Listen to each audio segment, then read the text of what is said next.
사랑하고 존경하는 주서만교회 믿음의 동역자 여러분, 한 주간 은혜 중에 잘 지내셨지요? 네. 벌써 2025년도 추수감사 주일입니다. 늘 예배 때마다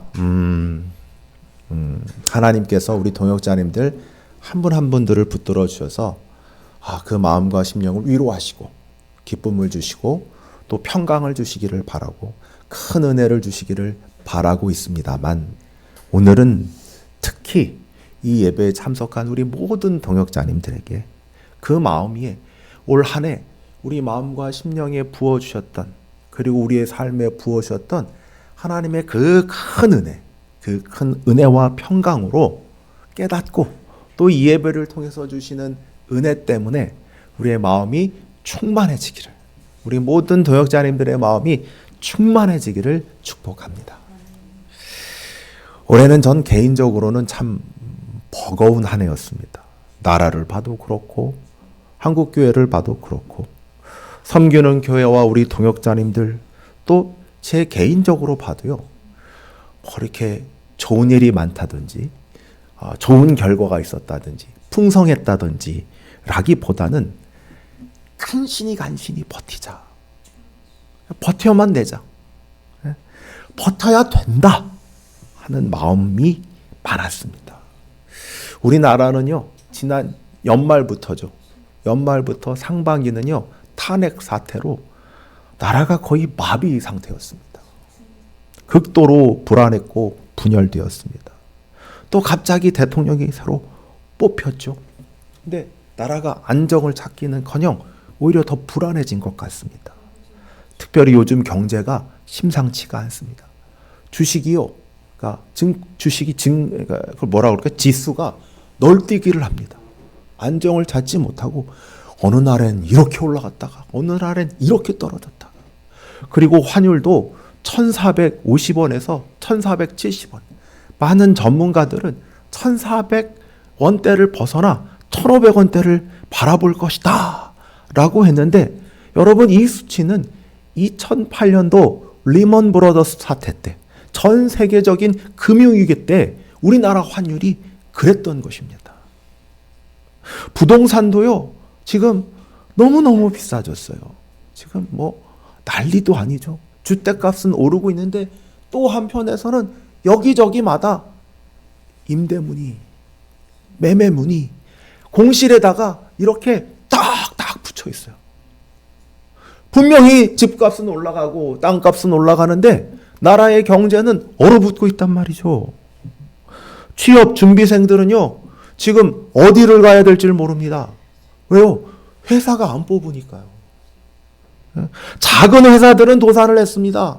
이건 언제나 있었던 일이죠. 근데 이름만 대시면 알 큰 유통업체, 큰 마트 있잖아요. 거기도 이제 인수자를 찾지 못해서 아마도 청산 절차를 밟지 않을까 합니다.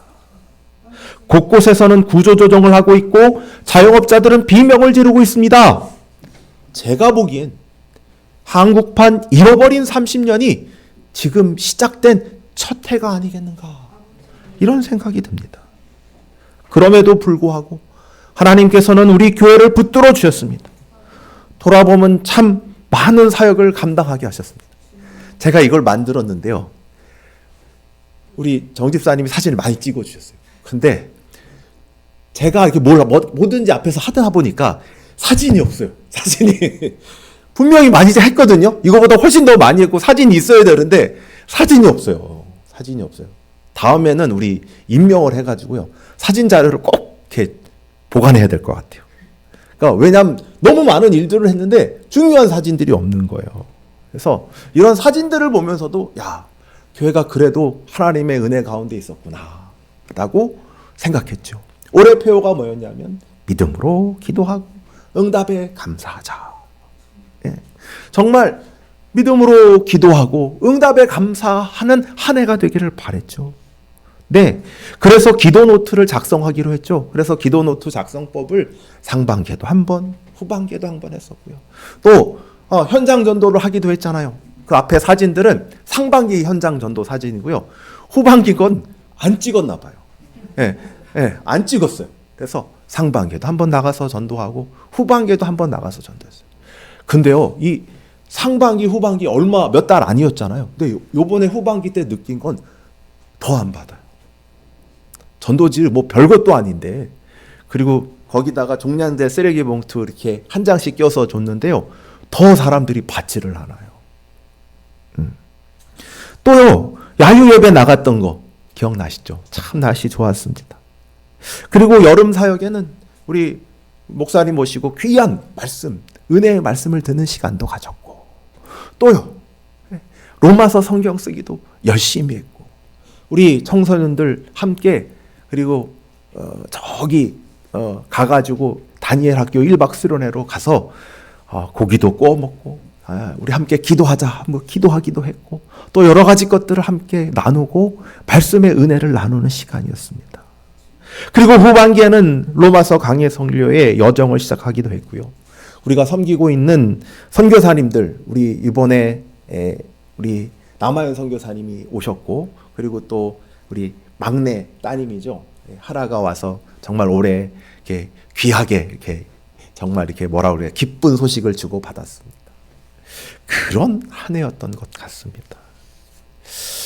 그리고 이렇게 오늘 우리는 2025년도 추수감사주의를 맞이했죠.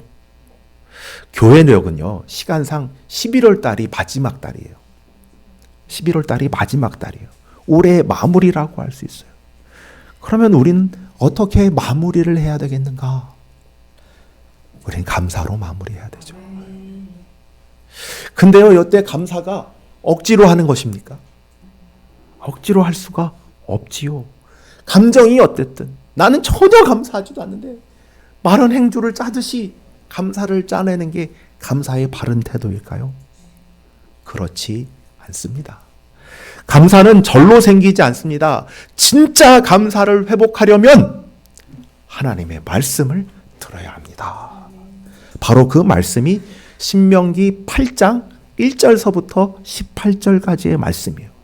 광야에서 인도하신 하나님을 기억하고 약속의 땅의 풍요를 하나님의 은혜로 인정하며 교만과 망각을 경계하여 잊지 않기를 바라는 신앙의 가르침, 그 말씀 안에서 감사가 살아날 줄로 압니다.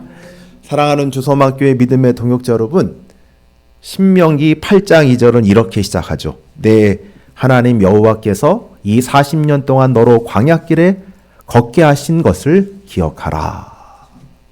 무려 이 백성은 40년 동안이나 광야길을 걸었어요.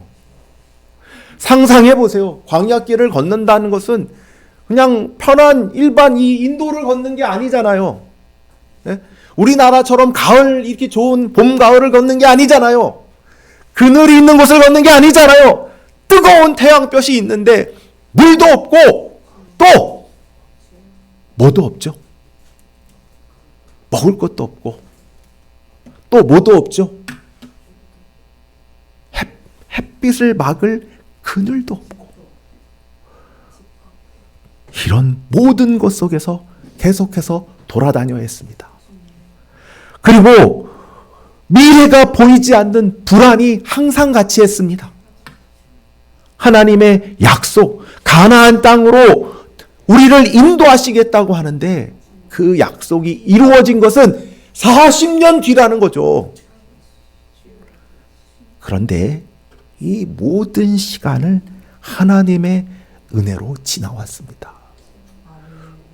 굶주릴 때 하나님은 만나를 주셨어요. 마실 물이 없을 때 반석에서 샘물 나게 하셨어요. 옷이 헤어지지 않게 하셨어요. 발이 부르트지 않게 하셨어요. 하나님의 보호와 기적은 그 광야 속에서 있었던 것입니다. 광야는요, 고통만 있었던 것이 아닙니다. 광야는 하나님이 지켜주신 은혜가 있었던 것이죠. 광야를 통해 하나님이 가르친 핵심은 이것입니다. 사람이 떡으로만 살 것이 아니요 여호와의 입에서 나오는 모든 말씀으로 사는 줄 알게 하려 하심이라. 광야는 내 능력으로 살 수가 없어요. 거기 물이 있습니까? 물이 없죠. 거기다가 광야에서 이렇게 돌아다니는 이 이스라엘 백성들이 거기다가 땅을 파가지고 곡식을 짓습니까? 아니죠. 그럴 수가 없어요. 거기는 떡도 없고 짐승도 없고 빵도 없습니다. 먹을 것은 눈꽃만치도 없었어요. 오직 이스라엘 백성들이 의지할 수 있는 것은 하나님이 그날 내려주시는 만나였습니다. 하루하루가 하나님의 공급이었고 먹고 마시는 모든 것이 하나님의 은혜였습니다. 광야에서 실력이 중요할까요? 네? 여러분, 광야에서 토익 점수가 필요할까요? 광야에서 자격증이 필요합니까? 광야에서 키나 외모나 학벌이나 가정 환경이 중요합니까? 광야에서 스펙이 의미가 있습니까? 없습니다. 광야에서 인간이 가진 능력은 무용합니다. 중요한 것은 하나님이 함께 하시는 것입니다. 이스라엘 백성은 하나님이 함께 계셔서 살았습니다. 이스라엘 백성이 잘나서 산 게 아니라 하나님이 함께 하셔서 살았습니다. 하나님이 공급하시고 은혜를 주셔서 살았습니다. 그래서 하나님의 말씀은 기억하라. 기억하라. 너희가 뭘로 살았는지. 내가 너를 먹였고 너를 입혔고 너를 지켰다. 여러분, 이 말씀 어디서 많이 들어봤죠? 사람이 떡으로만 살 것이 아니오. 누구한테 들으셨습니까? 예수님이 언제 이 말씀하셨습니까? 광야에서 40일 동안 줄이신 후에, 금식하신 후에 사단과 마귀에게 시험을 당하실 때 사단과 마귀가 어떻게 시험했죠? 돌덩이가 떡덩이가 되게 하라 라고 하셨을 때 바로 이 말씀을 인용했죠. 사람이 떡으로만 살 것이 아니요. 예수님은 떡의 문제, 생존의 문제가 우리의 삶의 절대 기준이 아니었다는 걸 알려주고 있어요. 오히려 말씀으로 살고 하나님으로 사는 것이 참된 생명이를 밝혀주셨습니다. 이스라엘의 광야에서도 예수님의 광야에서도 동일한 메시지가 울려 퍼집니다. 너희는 하나님으로 산다. 2025년 우린 정말 광야 같은 해였습니다. 이미 서두에 살펴본 대로 한국은 작년 말부터 저는 모든 사회가 중지됐다고 생각해요. 모든 사회가. 탄핵으로 말미암아 상반기 내내 힘들었어요. 경제는 더 어려워졌습니다. 이거는 수치를 얘기하자 이런 의미가 아닙니다. 피부로 느낄 수 있어요. 여러분, 우리가 시장에 나가서도 마트에 나가서도 왜 이렇게 비싸졌어? 기름을 넣을 때도 왜 그렇지? 여러분, 자영업자라면 손님이 안 와요. 손님이 안 와요. 이게 우리의 피부에 절실히 와닿는 일이라는 거예요. 사람들 인심 각박해졌어요. 힘들어졌어요. 계속해서 뉴스에서 무슨 뉴스만 나옵니까? 여기서 전쟁 터졌다. 저기서 전쟁 터졌다. 지금 미국이 어디 나라에 이제 항공모함을 띄웠다. 지금 중국이 일본하고 서로 어쩌고 저쩌고 한다. 이런 소식만 들려오잖아요. 여러분, 우리 가정은 어떤가요? 내년엔 어떨 것 같습니까? 여러분, 우리 동역자님 어떻게 생각하시오? 내년 2026년 좋아질 것 같습니까? 희망하십니까? 아무도 그렇게 생각하지 않아요. 소망이 사라졌습니다. 그냥 이 광야 같은 세상 버티기만 하자. 아마 내년에도 더 힘들면 더 힘들지 덜 힘들지 않을 거야. 야, 그냥 버티자. 그냥 자기도 모르게 입을 칵 깨물고 버티자. 어떻게든 버텨내자. 그때 사단과 마귀는 항상 우리 그리스도인들에게 떡으로 시험합니다. 너희가 믿는 하나님이 전능하시다면, 너희를 그렇게 끔찍히 사랑하신다면 이 광야 같은 세상에서 돌덩이가 떡덩이가 되게 하라는 기도를 하면 응답해 주실 것 아니냐. 사실 우리의 기도의 대부분은요, 이 돌덩이를 떡덩이가 되게 해 주십시오. 하나님 좀 떡덩이가 되게 해 주십시오. 떡덩이가. 저는 돈이 필요합니다. 어디서 좀 나는지 상관이 없는데 돈 좀 하루아침에 좀 주십시오. 좀 저를 사랑하신다면 돈 좀 많이 주시고 승진 좀 하게 하시고 좀 잘되게 해 주십시오. 라고 기도하는데, 이런 기도의 이면은 광야 같은 세월을 살아온 하나님을 향한 한스러움이 있는 거죠. 한스러움.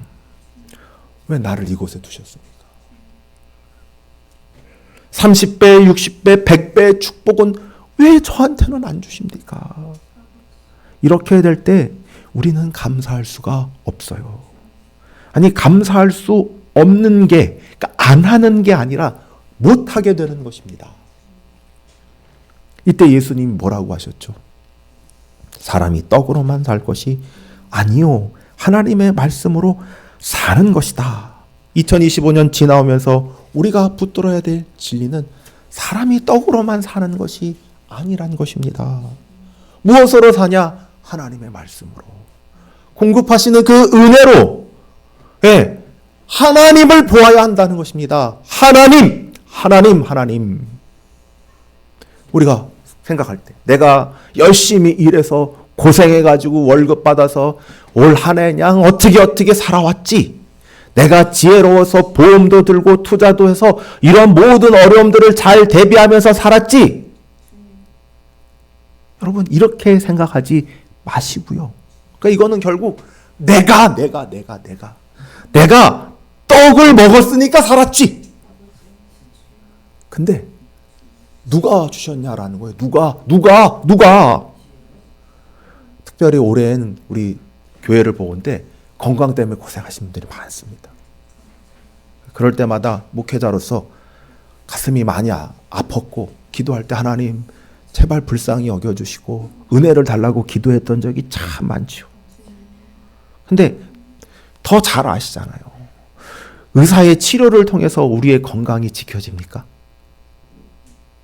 그것도 맞는 말이지만 저는 한 걸음 더 나가요. 모든 의사가 다 치료합니까, 그러면? 아니에요. 저는 그걸 볼 때마다 의사를 통해서 하나님이 역사하셔야만 치료가 됩니다. 우리가 경제적으로요, 우리를 버티게 하신 분, 우리의 정서적으로요, 우리의 마음을 무너지지 않게 만드신 분이 누굽니까? 우리 하나님이죠.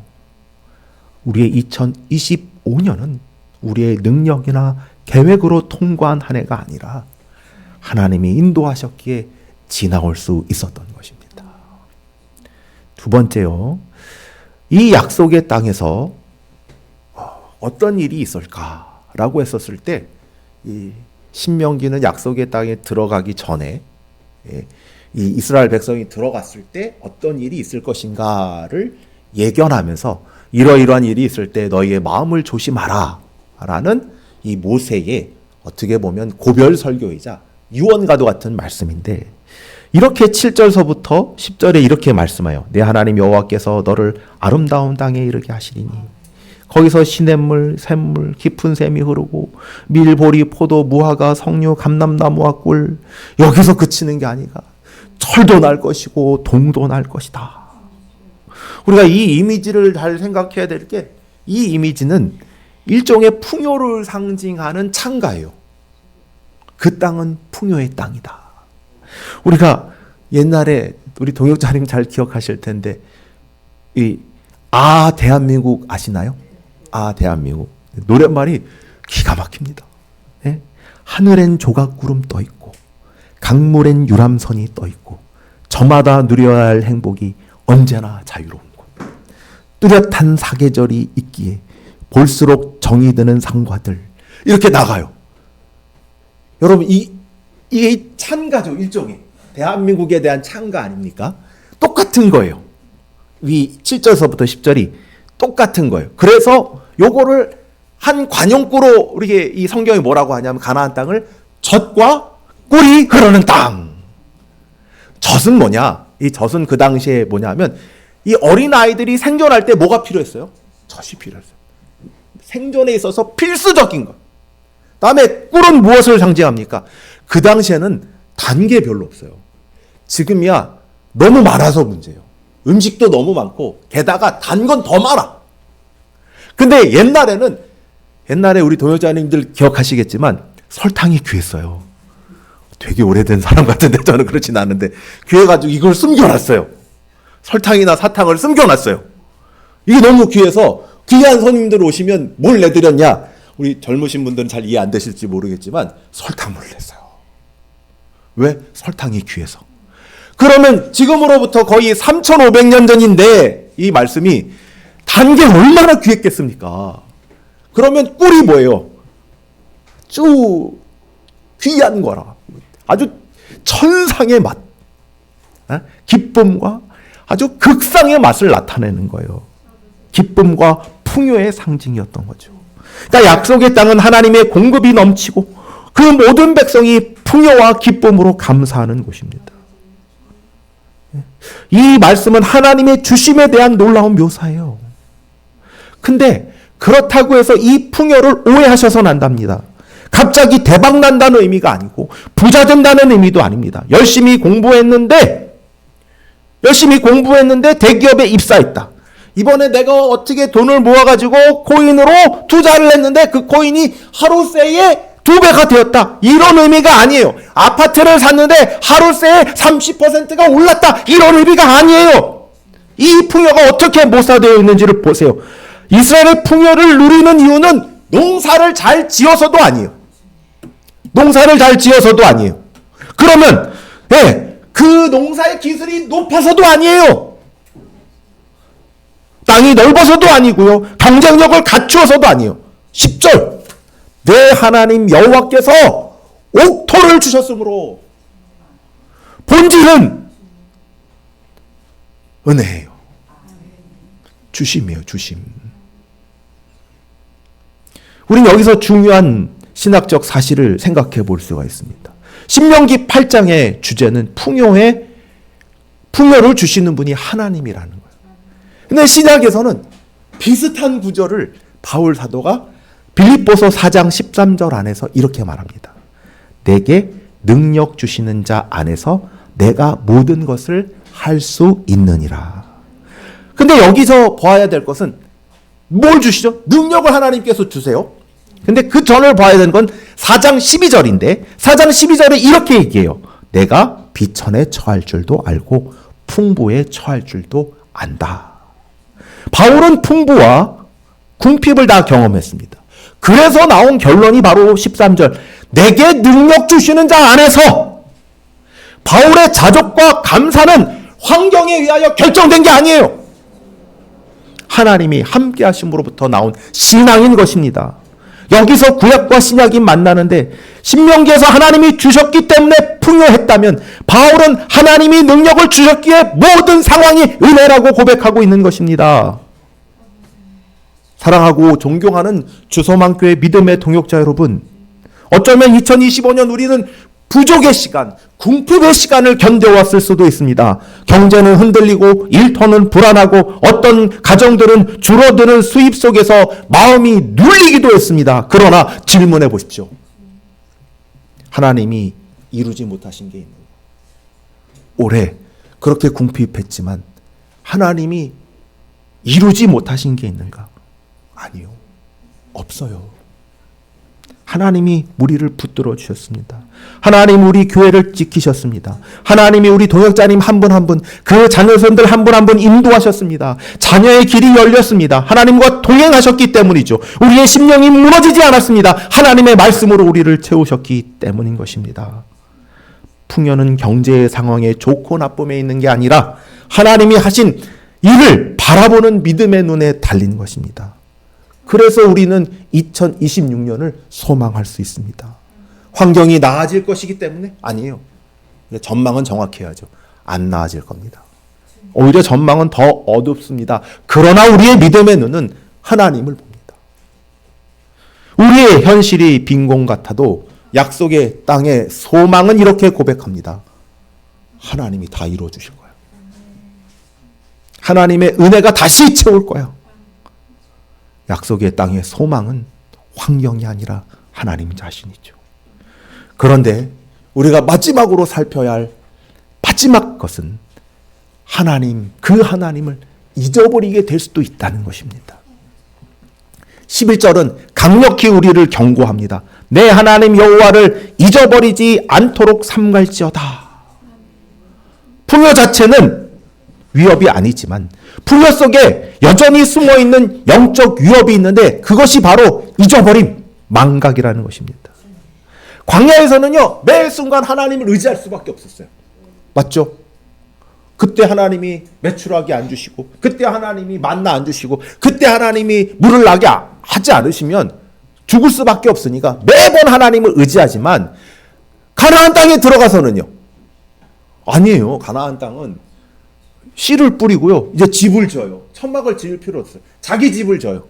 그리고 늘 가가지고 곡식을 짓고 그 곡식에 열매를 얻을 수가 있었어요. 그리고 그 곡식도 조금 난 게 아니라 아주 많이 났어요. 옛날엔 하루치만 먹을 수 있었거든요. 하루치. 근데 곡식을 얻으면 창고에 모아서 쌓을 수도 있었어요. 즉 부자가 될 수도 있었어요. 근데 그때 사람들은 잊어버리는 거예요. 하나님의 은혜. 이 모든 걸 잊어버리고 감사가 사라집니다. 감사가 사라지면 내가 열심히 해서 풍요로운 곡식을 얻었고, 내가 열심히 일해서 집도 장만했고, 내가 열심히 일해서 이만큼 되었다 하는 교만이 자랍니다. 교만이 자라면 하나님 없는 삶이 시작됩니다. 이게 타락의 메커니즘을 그대로 보고 있는데, 14절, 내 마음이 교만하여 내 하나님 여호와를 잊어버릴까 염려하노라. 17절, 내 능력과 내 손의 힘으로 내가 이 재물을 얻었다. 풍요가 오면 하나님이 하셨다 해서 내가 했다. 하나님의 은혜에서 내가 일궈온 성과로 변합니다. 신약 때 9명의 10명의 문둥병자가 있었어요. 근데 다 고침받았어요. 근데 9명은 어디 갔습니까? 분명히 하나님의 기적으로 고침을 받았잖아요. 문둥병에서 고침받았다는 것은 죽었다가 다시 살아난 거예요. 그리고 이게 보면서 나아진 거거든요. 근데 그 9명은 왜 안 오죠? 여러분, 우리는 방금 전에 있었던 하나님의 그 놀라운 은혜도 잊어버립니다. 이제 조금 있으면 연말이죠. 송년회가 열립니다. 송년회 이제 뭐 회사에서도 직장이나 동창회나 또 모임에서도 이 송년회가 열리면 그때 그냥 나가시나요? 그때요, 보통 나가시는 분들은 명품을 감습니다. 명품을 가세요. 그 자리는 한 해를 돌아보는 자리가 아닙니다. 그 자리는 내가 얼마나 잘했는지를 자랑하는 자리입니다. 뽐내는 자리입니다. 내가 올해 얼마나 벌었는지 아니? 내가 얼마나 승진했는지 아니? 내가 어떻게 성공했는지 아니? 내가 어떤 좋은 것들을 샀는지 아니? 내가 어디 좋은 곳에 갔는지 아니? 내 능력으로 여기까지 왔다는 것을 자랑하는 자리죠. 이 자랑에는 하나님이 없습니다. 반대로 그렇지 못한 자리가 있죠. 그러니까 포장마차 안에서 소주 한 잔을 들이키면서 편의점 앞에서 맥주 한 캔에 마른 오징어를 씹고 말하곤 합니다. 한숨과 시냇으로 한 해를 마무리하면서 왜 나는 이렇게 불행한가? 왜 나는 이렇게 가진 것 없는가? 하나님은 왜 나를 돌보지 않는가? 부유함은 교만으로 하나님을 잊게 하고, 가난은 하면 절망으로 하나님을 잊게 합니다. 부유한 사람은 내가 했다고 하고, 가난한 사람은 하나님이 안 하셨다고 합니다. 똑같습니다. 하나님을 잊어버리죠. 사랑하고 존경하는 주소망교회 믿음의 동역자 여러분, 여러분은 어디에 계십니까? 여전히 내가 했다라는 자리에 있습니까? 아니면 하나님 왜 아무것도 안 하셨습니까? 하는 원망의 자리에 있습니까?